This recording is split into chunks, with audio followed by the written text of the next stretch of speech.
और हाँ, तीनों चैनल्स को सब्सक्राइब कीजिए और आप चाहे तो भारत विचार को सपोर्ट कर सकते हैं। पेटीएम, पेपाल और क्यूआर कोड आपके सामने। चलिए शुरुआत करते हैं। शुरुआत ब्रेकिंग न्यूज से। मैंने 6 बजे कहा था मुझे लगता मुश्तबा खामेनी मर चुका है।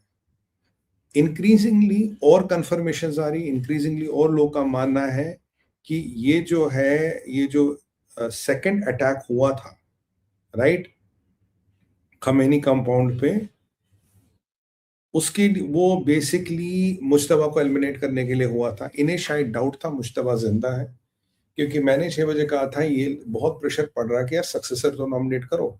अगर सक्सेसर को नॉमिनेट करने का प्रेशर पड़ रहा तो सक्सेसर नॉमिनेट क्यों नहीं हो रहा? जब मुश्तबा का नाम आया था मैंने कहा मरे हुए को नॉमिनेट करो, मरे हुए को कौन मारेगा? पर ये जो कल बात मैंने आपको बताया था, एक और कंपाउंड पे इन्होंने फिर स्ट्राइक किया, they are looking for something. तो ऐसा माना जाता है कि शायद इन्हें डाउट था मुश्तबा इज अलाइव। अब जो इनपुट्स आ रहे हैं कि 98% मान के चलिए मुश्तबा इज डेड। वैसे तो पहले भी वो मर ही गया था, but they were kind of not talking about it. वो there are strategic reasons why they were not talking about. वो तो हमें पता क्यों नहीं बात कर रहे थे, क्योंकि that is what it is told. ये बहुत इंपॉर्टेंट एस्पेक्ट है। Mushtaba is most probably dead, पहली एस्पेक्ट ये है। अब ट्रम्प का बिगेस्ट स्ट्राइक का आइडिया क्या है? ट्रम्प किलस गए, ट्रम्प का फ्यूज उड़ गया जब इन्होंने दुबई के रनवेज को टारगेट किया। यूएई वाले कह रहे हैं कि जो हमारा एटीसी का टावर था बेसिकली टारगेट वो था।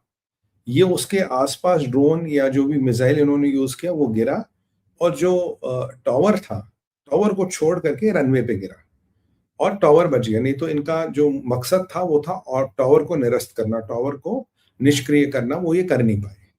तो ये यूएई वालों ने आरोप लगाया। तो ट्रंप ने कहा कि यार अब बहुत बड़ा स्ट्राइक होगा, अब इस रजीम को खत्म करना। आज मैं एक और आपके सामने पिक्चर पेश करना चाहता हूं जो मैं कर कह रहा हूं, और सुनिएगा आप ध्यान ध्यान से। I doubt is Masoud Pezeshkian alive. उसके जो भी वीडियो आ रहे हैं, जो भी आ रहे हैं, I still doubt is he alive और नॉट। क्योंकि अभी भी कुछ स्ट्राइक्स हुई है, क्या उसमें मैसूद पेजेस्किन है नहीं है? मुश्तबा का तो ऑलमोस्ट आप मान के चलिए काम तमाम हो गया। क्योंकि जो दिन में आया था कि मैसूद पेजेस्किन ने माफी मांगी आसपास के मुल्कों से, हमसे गलती हो गई, हम आप पे मिसाइल नहीं चलाएंगे। पिछले 3 घंटों में इन्होंने सऊदी पे, इन्होंने यूएई पे फिर मिसाइल चलाने शुरू कर दिए। तो मैं तभी कह रहा था ये सब झूठ है, अलतकिया है, ये गलती वलती कुछ नहीं। ही कंट्रोल्स नथिंग, इसके हाथ में कुछ नहीं, ही कंट्रोल्स नथिंग।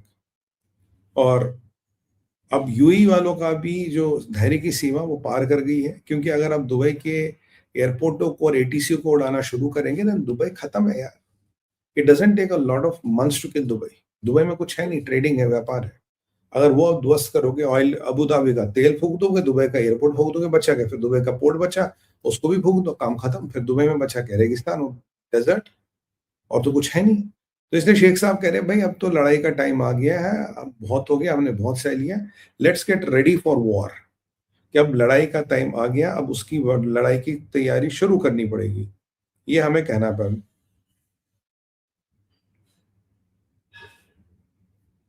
और ट्रंप का अभी भी स्टेटमेंट आया कि मैं ऑलरेडी नेक्स्ट लीडर के साथ काम कर रहा हूँ। मैं ऑलरेडी कोई नेक्स्ट लीडर मैंने आइडेंटिफाई किया है, ईरान का नेक्स्ट लीडर पे मैं काम कर रहा हूँ। अभी मैं इनके फॉरेन डिप्टी फॉरेन मिनिस्टर का स्टेटमेंट दे रहा था न्यूज फॉक्स, ये फ्रांस 24। कह रहे यार ये अमेरिका थोड़ी ना बताएगा हमारा लीडर कौन बनेगा, हम बताएंगे हमारा लीडर कौन बनेगा। अमेरिका को कोई लोग नहीं, अमेरिका की कोई औकात नहीं। कहने में अच्छा लगता है, पर क्या ये वाकई है? अच्छा, शील्ड की भी बात करें, फिर हम डिटेल्स में जाएंगे, अपडेट्स बहुत हैं। शील्ड क्या है? शील्ड एक 5 लेयर मिसाइल डिटेक्शन सिस्टम है अमेरिका का, जिसपे अमेरिका आजकल बहुत ज्यादा कंसंट्रेट कर रहा है। जिसमें थार्ड भी आता है, जिसमें पेट्रियट भी आता है, जिसमें लो लेवल इंटरसेप्टर्स आते हैं, जिसमें सैटेलाइट्स आते हैं। मतलब शील्ड का मतलब ये है कि दुनिया में अगर कहीं भी बैलिस्टिक मिसाइल शूट की जाएगी, American will know. It's as simple as that. वो अमेरिका की अब तरफ चलाओ या ना चलाओ, दुनिया में कहीं भी बैलिस्टिक मिसाइल शूट हुई या क्रूज मिसाइल शूट हुई, American will know. They will immediately be notified missile shoot हुई है, वो उठ रही है। अब वो उनकी तरफ जा रही है नहीं जा रही वो अलग है। फिर इंटरसेप्टर से, थार्ड है, पेट्रियट से, हाई लेजर एनर्जी वेपन से, और इनके जो वॉरशिप्स होते हैं ये मोबाइल इंटरसेप्टर्स हैं। क्योंकि जो इसमें सिस्टम लगे they can again do interception. इनके fighter planes can do interception. इनके फाइटर प्लेन्स के मैंने वीडियो देखे, ड्रोन्स के पीछे भाग भाग के गिराते हैं उसको। तो मतलब they have Aegis in their naval ships which also do the interception. तो इंटरसेप्शन शिप लेवल पे होता है, इंटरसेप्शन पैट्रियट से होता है, थार्ड से होता है, फाइटर जेट से होता है, डायरेक्ट एनर्जी वेपन से होता है। तो इसके पास कई सारे ऑप्शंस हैं जिसके माध्यम से ये इंटरसेप्शन करते हैं। So they are not only link to मतलब they are not only link to कि मिसाइल आएगा, the moment the missile is gone is fired they will know. अब ये गोल्डन ड्रोम की बातें कर रहे हैं। गोल्डन ड्रोम में ये है कि it will be a super super missile sheet.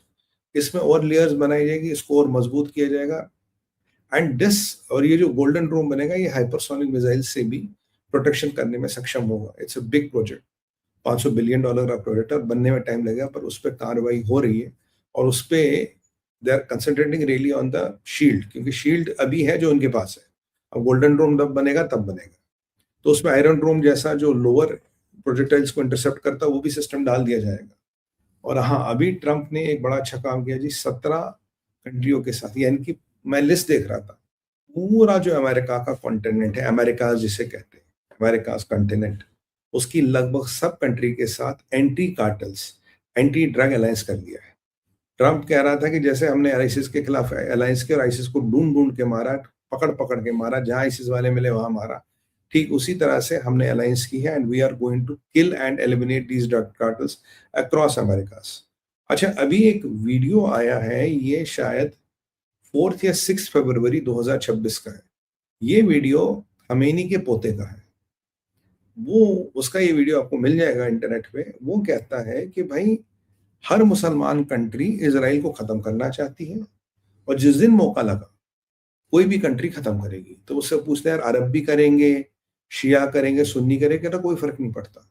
कोई भी मुसलमान कंट्री जिस दिन मौका लगेगा इजराइल को खत्म करेगी। इसलिए खत्म नहीं करेगी इसलिए वो कर नहीं पा रहे, it is beyond their capability. जिस दिन उनकी रीच में आ जाएगा उस दिन खत्म कर देंगे। तो ये काम केवल ईरान का ही नहीं है, हर खित्ते की हर कंट्री का, और उनका ये फर्ज बनता है कि आप इसको जाके खत्म करो। और बाकी जो मेजर अपडेट है, ईरान इजराइल के खिलाफ आज 5 बैलिस्टिक मिसाइल्स आए, 5 खेपें आई। शाह का बेटा एक्टिव हो गया है। मैसूद पेजेस्किन कह रहा हम झुकेंगे नहीं, हम मर जाएंगे, हम झुकेंगे नहीं। सुबह ये धमकी, ये वार्निंग दे रहे थे। ट्रम्प कह रहा कि आज रात को भयंकर अटैक करूंगा। अच्छा हाँ, ये यूके ने एयर बेसिस खोल दी है। अभी जो इनके V2 बॉम्बर्स थे, ये एक स्कूल ऑफ थॉट है, ये डिवोगाशिया से उड़ते थे और वहां वापस जाते थे, क्योंकि ये ट्रैक नहीं होता। V2 बॉम्बर ये 50,000 फीट पे उड़ता है, ये ट्रैक नहीं होता। दूसरे कहते हैं, दूसरा स्कूल ऑफ थॉट है, ये यूएस की बेसों से उड़ते थे, यूएस की बेसों से ही वापस आते थे, अपना काम करते थे, वापस यूएस की बेसों में चले जाते थे। अब ये कंफर्म न्यूज है कि ये जो रॉयल एयरफोर्स ने इनके लिए बेसें खोली है, अब ये इंग्लैंड की बेसों में उतरेंगे, मतलब यूके की बेसों में उतरेंगे और यूके की बेसों से काम करेंगे। साइप्रस की बेस सेफ है नहीं इनके लिए, कि साइप्रस में मल्टीपल टाइम्स अटैक हुआ है। और अभी ये भी खबर आ रही है ईरान से कि एक desalination plant has been taken out. यार देखो, फिर ये मत बोलना मैंने आइडिया दिया था, मैंने आइडिया नहीं दिया था, मैं तो बस बात कर रहा था। Desalination plant has been taken out, और इनके पार्लियामेंट का स्पीकर कह रहा है जिसने भी किया है